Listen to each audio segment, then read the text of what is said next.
where we are is who we are. Here in the Tennessee Valley, once we were regarded as tough, single-minded, independent. But are these character traits or characterizations? Who are we really? We all have a story to share, and in the telling of it, express who we are. Tonight we're going to hear from some of our favorite folks from here, the natives. I'm Bill Landry, and it's our folks on Heartland Tonight. It's the best of the Heartland Series with Bill Landry on Heartland Tonight.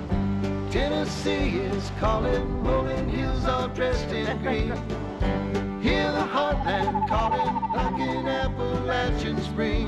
Smoky Mountain night is falling, the Heartland's calling me, calling me.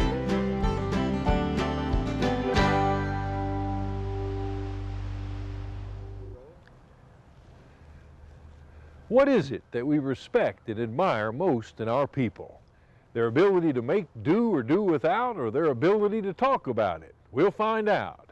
On Heartland Tonight, we'll visit the Big South Fork and hear tales from a man named Story.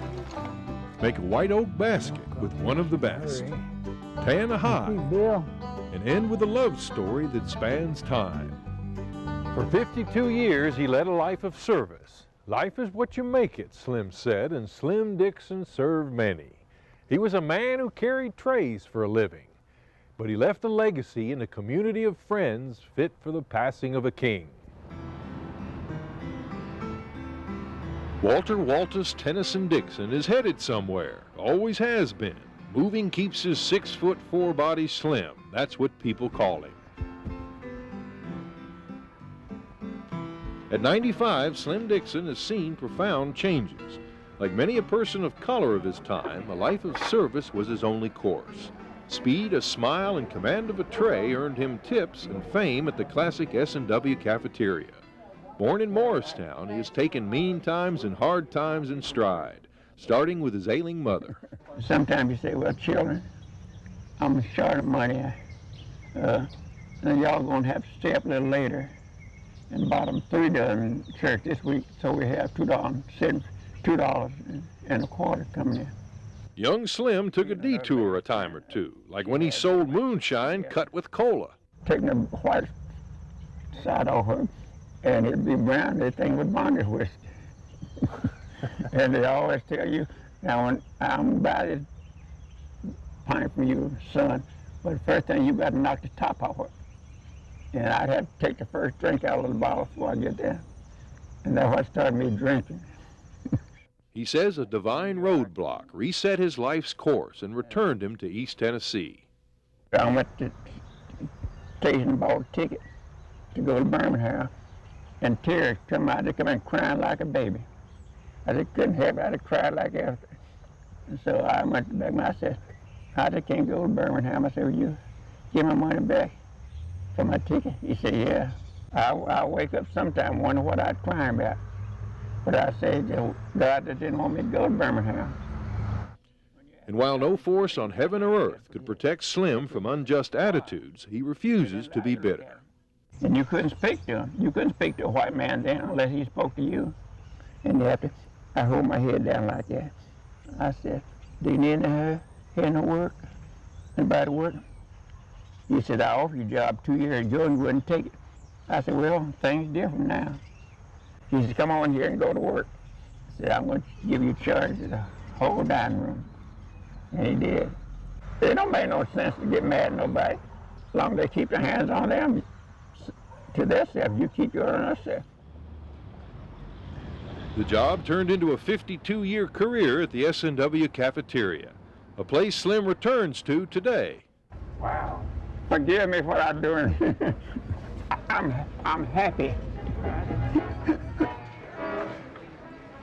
What was your job? Carry trays, just carry people trays when they come off the line. That's all I did. I take a tray, put it like that on the arm, and I take a tray like that. In the morning when I'd make my tips, what tips I made, I'd pay it on the house. At lunch when I made my money, I'd go and buy one of them saving bonds. And I didn't put my name, I just put anybody's name. Life is just what you make it. It'll be sweet or it'll be bitter. Slim's choice in life is apparent in his work.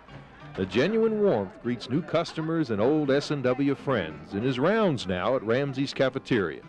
Whatever the work, he brings dignity to it, for his peace comes from deep within.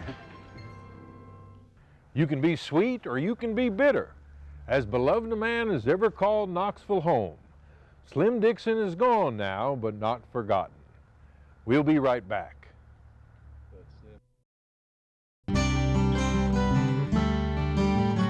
He's certainly appropriately named. His name is Sam Story, and in his stories he keeps alive traditions and history of the Big South Fork. So sit back and enjoy the ride and the tale. It's Saturday at Bandy Creek Stables. Astride a seasoned trail horse, the backcountry of the Big South Fork National River and Recreation Area seems a little less rugged.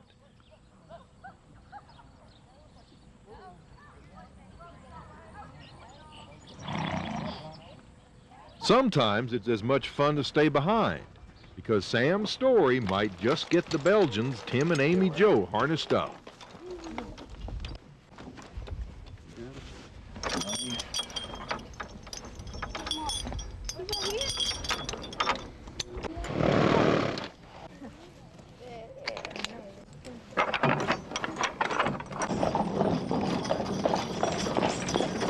A young crowd materializes.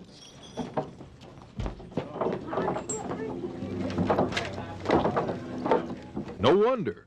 Sam Story is a man with a heart as open as the Big South Fork Canyon and a nature as calm as a bright fall day.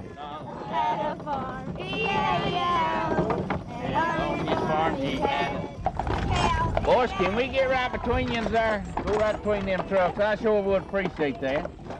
But you got any fresh meat? Get up, Tim. Well, we're gonna go hungry this winter if we don't get some fresh meat. Come on, Tim. Good luck on your hunting. Sam Story's name fits too. In the charm of a short wagon ride, he brings into plain focus the ways of a bygone time. The destination is the home place of one of the Blevinses, a name among the region's founding families. The National Park Service is keeping it up because one day the place may be restored. It was not so long ago that folks lived here. Sam Story remembers them. Who'd you say on the farm? Glory Blevins, I guess he was the son of Katie Blevins. When I knew him, he was an old man. And he lived right down here in this log house. He'd raised his family here. He'd plow that garden up there with his horses during the week to make his corn crops, and then he'd plow the gospel plow on the weekends when he'd go to church. Oh, he probably had 50 acres in here altogether or less. He had a garden right here in front of the house and down there in front of the barn. He'd make his sorghum every year. That was the smokehouse there. And this is the corn crib back here. And there's the barn that kept the horses in. See how long that's been there? He chopped them logs out with an axe. A long time ago. What did he have in each stall? He had a milk cow in one stall and his horse in the other. You reckon you youngins could milk that cow now to get some milk? Out for your syrup? There wasn't many windows, were there? See, part of the upper part of the cabin was built first, and then they've added this lower room on later as the family got bigger. Well, the Blevinses settled this country in here, and there's a lot of good history in here. Sam turns the remnants of the past into an adventure, and in the reverie of an autumn day, Sam's stories link the Big South Fork's past with its future.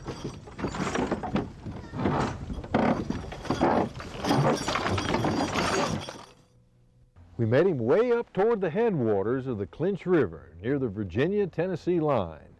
He made the best white oak baskets you ever saw, and he didn't care to make you one if you were going to sell it. Oh, I like to make a basket for someone that wants one to keep. They appreciate it, but for someone to resell, I don't care a thing about letting them have them.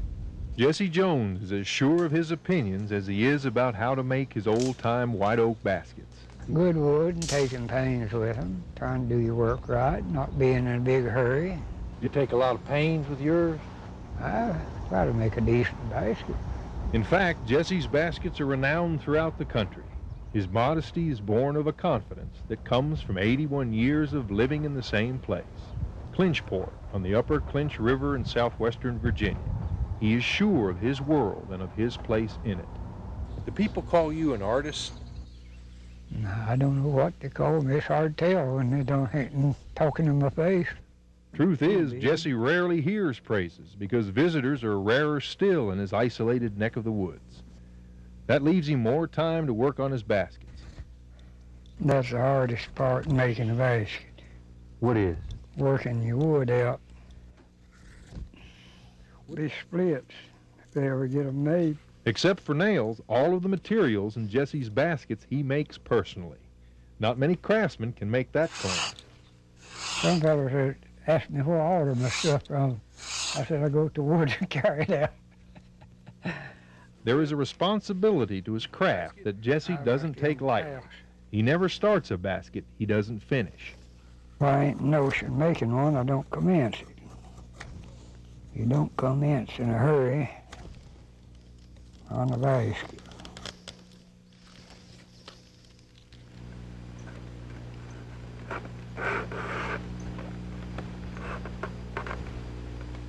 People call you the last of the old-time basket makers. What do they mean? Mean they're all dead, I reckon. I don't know what else. Watching Jesse work, time seems to stand still, but he feels differently. It feels to me like it goes a lot faster than it used to. Well, you could walk from across this big ridge and spend a bigger part of the day and walk back home. Seems like anymore, if you've got a truck or automobile to go in, the day's gone before you know it. But I reckon time ain't going no faster than it used to. 49 years ago, when time seemed to move more slowly, Jesse made this basket for Bertha, his bride-to-be. The best thing he ever did make, don't you guess? Bertha hopes to get one for her 50th anniversary, too. When she does, it won't look much different from any of the others Jesse's made, because he only makes one kind, the kind his father and grandfather showed him how to make. When you're sure about what you do, there's no reason to change.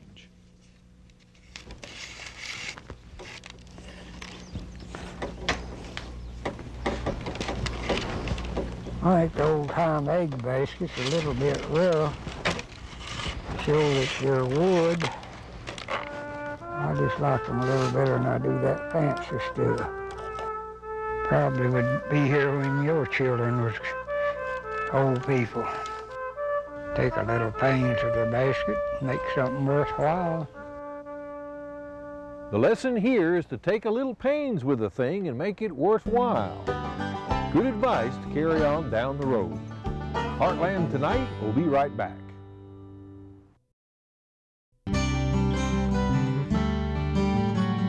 Oh boy, here's a unique guest. Allow me to introduce to you a favorite son from the Red Hills of McMinn County, Luke Ballou, who taught us how to work. I think we ought to do that sheepskin first, because it's the biggest. Luke Ballou of McMinn County is a man who always made do with what he had. Since he was a hunter, that included tanning the animal's skin, the hide. There's a lot of different ways to do this, isn't there? Well, there was, but I never did do no way except this way, because it was easy to get the stuff and it's cheap. I'll mix this mixture of saltpeter and boric and alum, rub it till it rubs in good. Don't leave a spot on the pail that's not rubbed in good with this here mixture. It dries it up, brother. You see, Bill, that dries, you get this worked up like that, and it'll just roll off. And that'll be just as slick and white under that. For a young Luke Ballou, hunting those red hills above Athens was tough work, though it beat hoeing a field for $1 a day. But tanning a hide, changing animal skins into leather. Now, if you want work, some of them might shoot me. So anything that ain't worth working for, it ain't worth much. The good works is ahead of you. What? The good things ahead of you, the pleasure you get out of sitting on it. You take your wife to the mountain, throw this out by a big spring and tell her to spread that food, darling. They call you Lukey Boy? Lukey Boy. They didn't call me Wild Lukey, but that's been a pretty good name for me at one time. Were you pretty wild? Whew. I was wild till I was 72-year-old. I sowed wild oats so long I was getting to harvest cuckabirds, so I quit. Finally, we left the sheepskin to dry. Now Luke shows us how to make leather from a groundhog hide using oak and hickory ashes. Why is that burning so bad? Oh, that's got ashes in them. That's a lie. That's powerful stuff. Let me lay this down now. After 4 days, the hair had all come off, just like Luke said it would. Now the hide is scraped and brushed and prepared for washing. It's a lot of work. And when you're done, what have you got? Oh, shoestrings, Bill. You'll be an old timer when you put these shoestrings in there. They say, "Ooh, look at that country boy." I say, "Country boy, I may be look like a country boy, but I still like my groundhog shoestrings."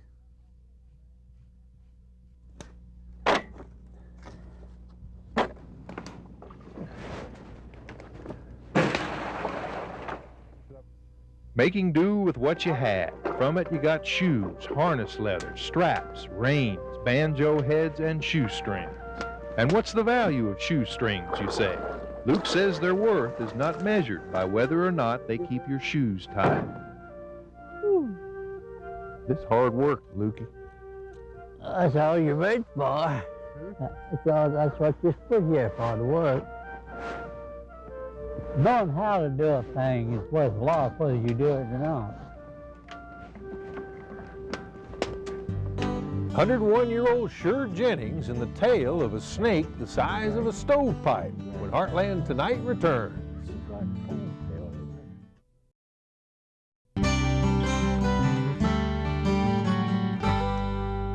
Me and my brother started somewhere, and there's a little path where the house crossed. You had to go down that way to get in the big road. And we went across there, and about the time we got there, some of them, the house hard had us stopped. And I felt something tingling in my toe. I looked, I was barefooted, and I looked down, and that young snake, I bet I looked on as far as heard that pear tree there, and I never did see its head. My brother said he said its head, and said it had a big bullfrog in its mouth. Where it fell, there was grass that deep. It just looked like a pole fell in the grass and spread the grass out like that. Just looked like a pole fell in there. It looked to me like a big part of it looked like as big as a dadgum stovepipe. In a free society, the opportunity to work is a constitutional right. But about 150 years ago, the right to love was a different story. It might take a lifetime of work. So it was with James Mason, whose determination and courage to love speaks to all ages. You know, life is full of beauty and pain. It don't matter who you are. My name is Betty Fountain Mason. I was born a slave woman in East Tennessee almost 150 years ago. Lord knows times was rough then, but looking back, I think I led a blessed life. One reason was James Mason, whose love for me flowed as pure as spring water. He was born in Knoxville, the property of Major James Swan.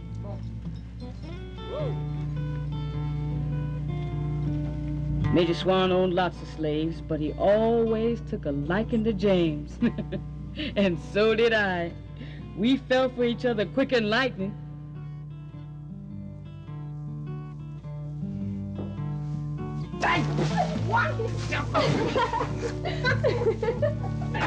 Before you know it, we was married. And Major Swan started treating James like a man. He told James he could hire himself out after he finished his work at home. And if he made any money, James could keep it. Imagine that, a slave making money. Soon he could buy a nice suit or a mule just like a free man. But James didn't want that. No, Lord, that man had taken a vow the day we married that his wife would never bow to a slaver's whip or be taken away in the night.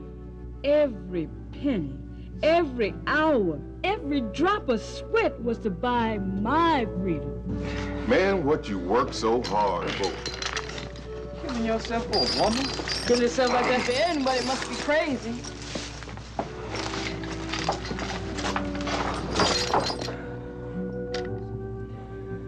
What makes me think I can free anybody? I'm losing my strength. I'm nothing without my strength. Year after year, James did the work of 3 men. Then there came a day of great rejoicing. James' wildest dreams had come true.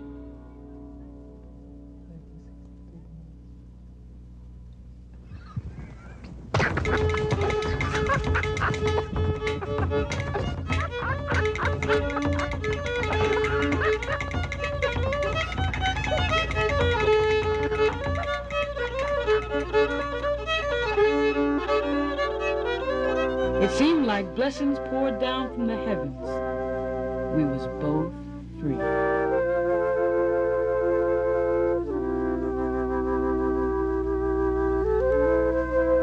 He bought a house with the money he saved to buy his wife. And in that home, his spirit of giving flourished. He shared it with black children who couldn't hear. And in that home, his spirit of giving flourished. He shared it with black children who couldn't hear or speak. Later, the state provided funds for a school here on Dandridge Avenue. He founded a church, was a member of the police force, and was the first black man in Knoxville to pay taxes. James Mason was born a slave with no voice in the world, but with a determination that gave him strength. He had the courage to love that speaks to all ages. James Mason, the first black man in Knoxville to pay taxes. Linda Paris Bailey narrated this story. Thanks to her and to the Carpetbag Theater for making Blessings from the Heart a special tale. We all have our special stories to share. Thanks for allowing us to share some of ours with you. See you next week on Heartland Tonight.